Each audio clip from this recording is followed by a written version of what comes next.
Olá, essa é a nossa série de vídeos sobre a verdadeira espiritualidade.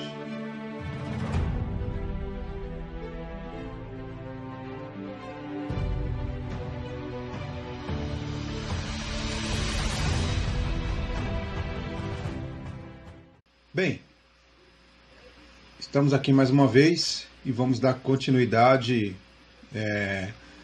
nessa caminhada pelo Evangelho, pelas pisaduras do Mestre, pelo caminho que ele trilhou, para conhecermos, podermos compreender em algumas histórias e alguns diálogos sobre o que é de fato, sobre a vida espiritual, a fé, o proceder, o caminhar, como era tudo isso na época de Cristo, durante suas pregações, suas mensagens, pelo seu caminho, dentro de um contexto, apesar de existir a religião na época, mas fora desse contexto religioso, que podemos dizer que é fora de um sistema religioso.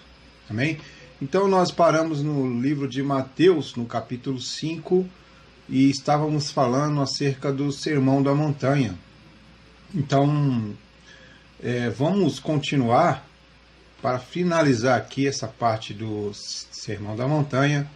Então vocês tiveram uma explicação, uma compreensão acerca do Mateus 5, onde ele fala sobre as bem-aventuranças, e nós podemos dar alguns exemplos aqui. Então, vamos dar uma recapitulação aqui, a partir do Mateus 5, do verso 5, no verso 4, melhor dizendo, bem-aventurados que choram, porque eles serão consolados. Bem-aventurados os mansos, porque eles herdarão a terra. Bem-aventurados os que têm fome e sede de justiça, porque serão fartos, né? Em outras palavras, em outras traduções, conseguimos ler bem-aventurado aqueles que têm fome de fazer a vontade de Deus, porque o Criador os deixará completamente satisfeito. Então, nós tivemos um diálogo sobre isso no vídeo passado, e daqui para frente nós vamos dar continuidade. Então, bem-aventurado os misericordiosos, no verso 7, porque eles alcançarão a misericórdia. Bem-aventurados os limpos de coração, no verso 8, porque eles verão a Deus. Bem-aventurados os pacificadores, porque eles serão chamados filhos de Deus, no verso 9. E no verso 10 nós temos bem-aventurados os que sofrem perseguição por causa da justiça, porque deles é o reino dos céus. Bem-aventurados sois vós quando vos injuriarem e perseguirem e mentindo disserem todo o mal contra vós, por minha causa. Amém? Esse foi o verso 11. E aqui no verso 12, exultai e alegrai-vos, porque é grande o vosso galardão no céu, porque assim perseguiram os profetas que foram antes de vocês. Vós sois o sal da terra, e se o sal for insípido, com que se há de salgar? Para nada mais presta, senão para se lançar fora e ser pisado pelos homens. Vós sois a luz do mundo. Não se pode esconder uma cidade edificada sobre um monte. Nem se acende a candeia e se coloca debaixo do alqueire, mas no velador, e dá luz a todos que estão na casa. Amém? Então, aqui nós temos algumas declarações bem interessantes, porque Cristo fala: bem-aventurados os limpos de coração, porque eles verão a Deus. Amém, irmãos? Então, se nós observarmos aqui a ocasião em que estava sendo feita, anunciada essa pregação, essa mensagem, isso aqui era ensinamentos do Mestre para pessoas, para fiéis, para pessoas que buscavam respostas. E essas pessoas não eram poucas, porque no Sermão da Montanha havia ali centenas de pessoas ouvindo o que ele tinha para dizer. Boa parte dessas pessoas já tinha uma certa orientação dos líderes religiosos. Então havia ali um novo rabino, né? Um mestre, ensinando que era Cristo na cidade. E aquelas pessoas, por tradição, já sabiam que se tinha alguém que eles deveriam prestar atenção e ouvir, eram os sacerdotes, os mestres da lei. Aliás, eles eram mestres da lei, né? E eles seguiam o quê? A lei de Moisés, a Torá, os livros da Torá. Então, era até comum isso, você parar diante de um sacerdote e fazer perguntas e ele dar o direcionamento para a sua vida. Então, mas aquelas pessoas estavam em busca de respostas. Respostas que, na maioria das vezes, eles não encontravam dentro desse sistema religioso. E Cristo, de uma forma muito simples, ele estava simplificando muita coisa. Em outra parte da Escritura, ele fala com aqueles que ele fala com aqueles que o interrogavam a respeito da lei, né? Então eu preciso cumprir a lei de Moisés, o que eu devo fazer? Então ele disse, você conhece a lei, você ame a Deus sobre todas as coisas e o próximo como a ti mesmo, você cumpriu toda a lei. Então, isso aqui é uma forma simples que ele estava explicando para aquelas pessoas, de que se elas fossem pessoas assim, seres humanos assim, com esses intuitos, seriam boas pessoas, compreenderiam a essência do que é servir ao Criador e estariam executando a essência de uma lei que boa parte deles, a maioria deles, não conseguiam cumprir, porque era tão severa e tão extensa essa lei. Amém? Então, os limpos de coração, aqueles que eram limpos de coração, são pessoas que não tinham essa religiosidade no coração. São pessoas que compreendiam o Criador de uma forma simples, mas objetiva, e que tinha esse contato direto com o Criador.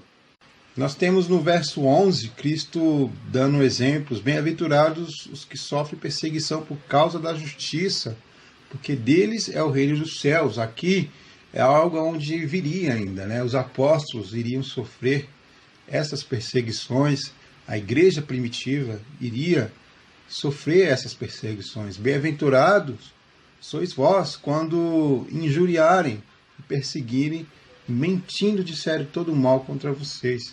Isso aqui começou a ocorrer um pouco depois da sua morte, logo com os primeiros imperadores de Roma. Então houve grande perseguição contra os cristãos de Atos.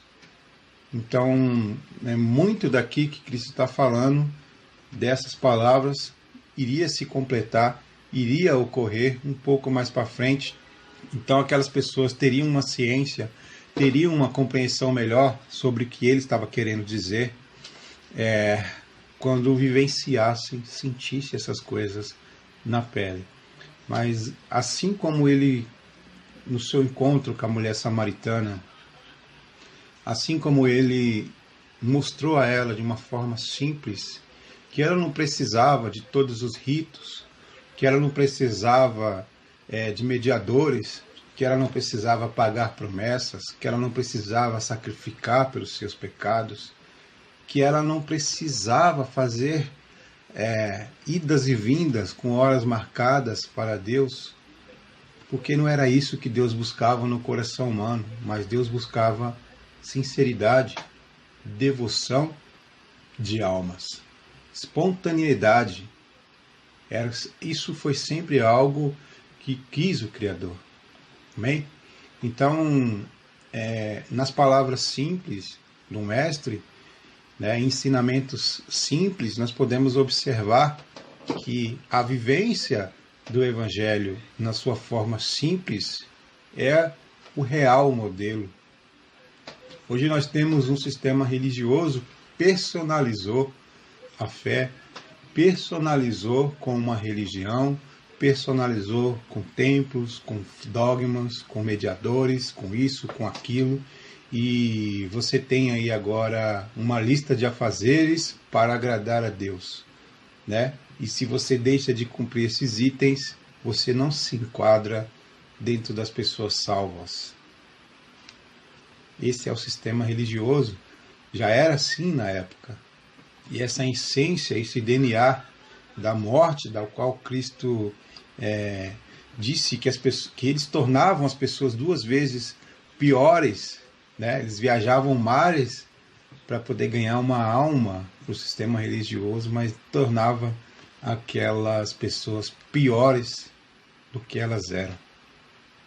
Então o mestre, ele estava falando, dando esse sermão, essa pregação, essa mensagem aonde? Em um barranco de barro, numa rocha, no mato, sentado, conversando com uma multidão, ensinando a eles como ser um bom ser humano, como ser um ser humano melhor e como ter uma conexão com o Criador. Então nós temos uma época onde existia sinagogas.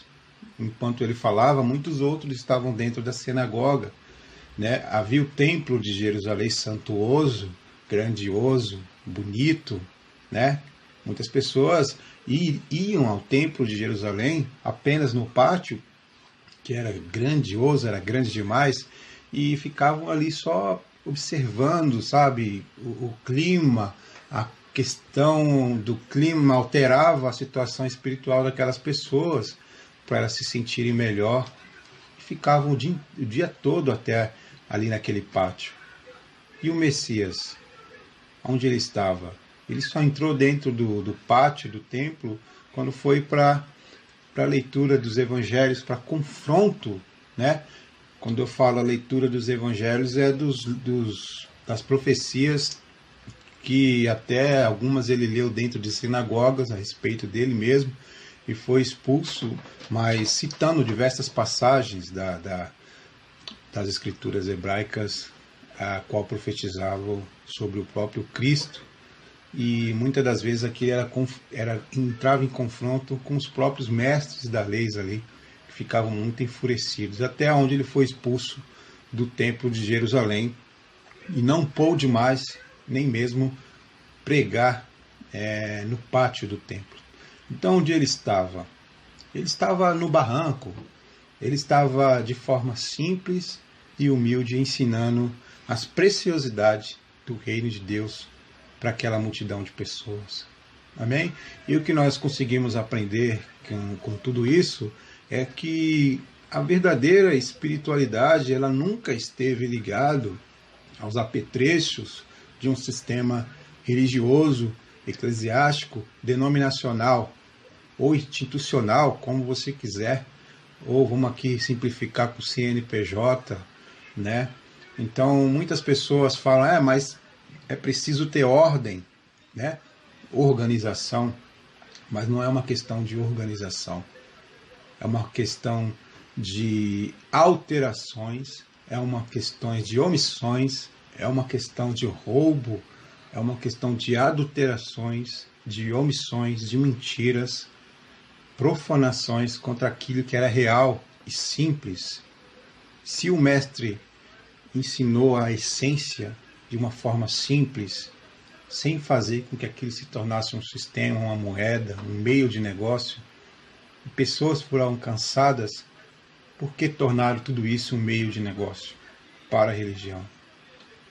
Então a busca pela verdadeira espiritualidade, ela está em pautar a sua vida com aqueles ensinamentos, né, simplistas do mestre, e que nem mesmo é citado mais dentro de denominações, porque o que interessa é aquilo que o líder religioso tem os seus intentos, então ele usa aqueles versos para poder coagir as pessoas aquilo que ele quer.